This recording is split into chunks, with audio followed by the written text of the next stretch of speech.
Halle are an R&B sister duo. They've been at it for a couple of years now, sort of making their way up. They've managed to find quite a few big name connections to them, including an artist such as Beyonce. Beyonce being one of the biggest artists in the world and even of all time, really is up there, to be honest, in terms of musicians that have superstardom power that just exuberates from Beyonce. And not only is this connection huge for a duo that can really, elevate their success by just being attached to someone so famous, but it's also a reflection on their own talent, because obviously having Beyonce just kind of like usher you through your career is really welcoming. It must be amazing for them to have that kind of connection to someone who is just so well known. You can see the influence pouring through on some of the tracks, definitely, I think, but as well as that, they are their own duo as well. They're very young,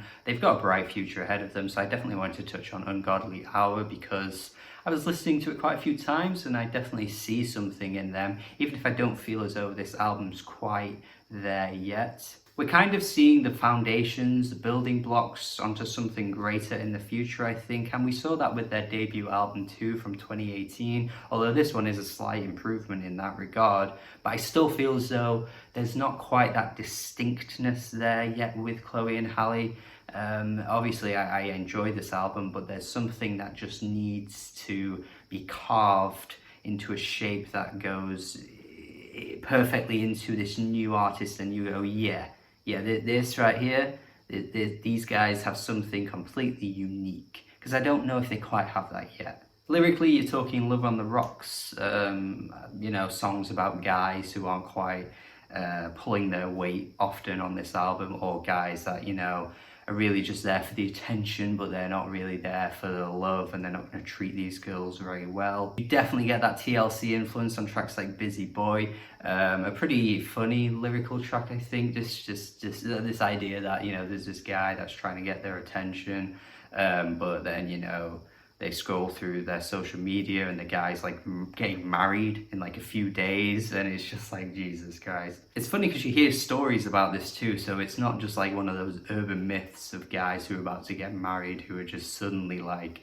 oh yeah, you know what, I just want one more fling before I get married and I'm tied down for the rest of my life and I'm under the thumb, as people in the UK say. I've legit heard stories about that, and I find it kind of funny on this track how they depict that story, because it's pretty clear as day as to what they're talking about in this track. You get other tracks as well where they're kind of poking at the men for using them as being the other girl. They're in a relationship already, a stable relationship, and yet they're the other girl, the side chick that's just kind of being used and abused, but not really getting the love and attention that they want, or even what they need, because if you're already with someone else, should you be in this situation again?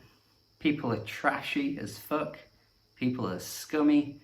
This is how it is. And this track I'm talking about is Wonder What She Thinks About Me. Kind of has that SZA influence as well. There were loads of tracks on that SZA album from 2017 that focused on this topic, how SZA was always that side girl, but she never was like the main girl. This track's kind of similar to that. I think with songs like this though, I always have a bit of a sour taste in my mouth, because I think you need to take responsibility on your own side to not contribute to that kind of thing. And the whole song is generally focusing on this idea of like, oh, I wonder what the woman thinks of me. If she knew about me, what would she think of me? But if you're putting yourself in that situation, then you're really harming more people really than you really ought to be and you should be. So I don't really particularly enjoy this track on a lyrical level, but I at least understand the perspective that's being put forward here. I wouldn't mind it too much, but this track particularly and a few other tracks kind of give off this sense of female empowerment, so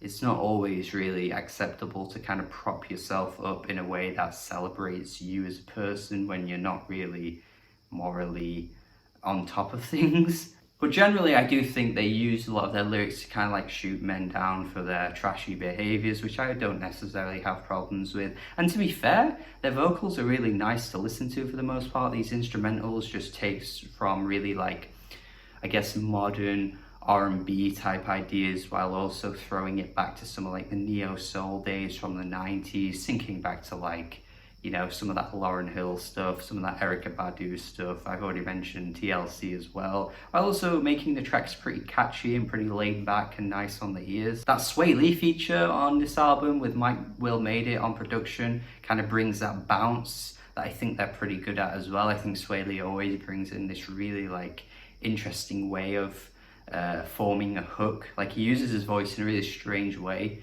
that I think actually works in his favor for the most part. I still feel like Ray Shrimmer have never like caught the ball with an album. They're kind of always dropping it and never fully putting out like really good music, but every now and then Sway Lee particularly comes through with a damn good hook, and this is one of those occasions. There are some like empty choruses every now and then where the lyrics don't really read as anything. Do It, I think, is a bit frivolous, just kind of like, this is how we do it, this is how we do it. It's a bit like, yeah, right. And then you got a few tracks that feel really short. I mean, Overwhelmed, I didn't really feel like this one needed to be there, or at least if it was going to be there, you could have extended it further and done a bit more with it, but it doesn't really add to what we've already heard throughout the album. But I think overall, there's talent here, and it makes for an enjoyable listen. Even if at points it gets a bit backgroundy, you know, I'm not fully focusing all the time whenever I'm listening to it, but I think it makes for some really easy listening.